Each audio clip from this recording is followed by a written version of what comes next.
চারিদিকে ইসরায়েলি বাহিনীর ধ্বংসযজ্ঞের ছাপ আর গুড়িয়ে যাওয়া ভবনের অবশিষ্টাংশ, আর যে কয়টি ভবন দাঁড়িয়ে আছে তা বসবাসের সম্পূর্ণ অনুপযুক্ত। এটি অবরুদ্ধ গাজার বর্তমান চিত্র।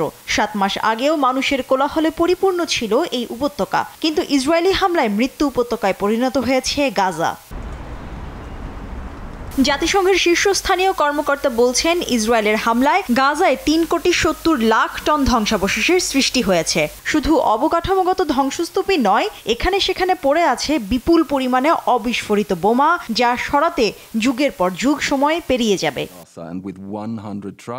প্রতি বর্গমিটারে জমেছে 300 কেজি ধ্বংসস্তূপ। বর্তমান তথ্য উপাত্ত বিশ্লেষণ করে জাতিসংঘের জ্যেষ্ঠ কর্মকর্তা বলেন, শতাধিক ট্রাক নিয়ে 14 বছরের 7.5 লাখ কর্মদিবস ধরে কাজ করলেও এই ইট পাথর আর অবিস্ফোরিত গোলাবারুদ পুরোপুরি অপসারণ করা যাবে না।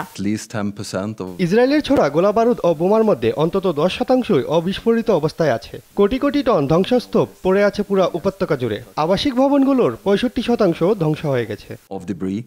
গাজার সশস্ত্র গোষ্ঠী হামাসের বিরুদ্ধে সামরিক অভিযানের নামে 23 লাখ মানুষের জনাকীর্ণ উপকূলীয় অঞ্চলটিকে ইসরায়েল অনেকটা পরিত্যক্ত অঞ্চলে পরিণত করেছে। বর্তমানে উপত্যকার বেশিরভাগ বেসামরিক মানুষ গৃহহীন, ক্ষুধার্ত এবং রোগাক্রান্ত হওয়ার চরম ঝুঁকিতে রয়েছেন। মুশরিফা নুজাত, নিউজ ডেস্ক, দেশ টিভি।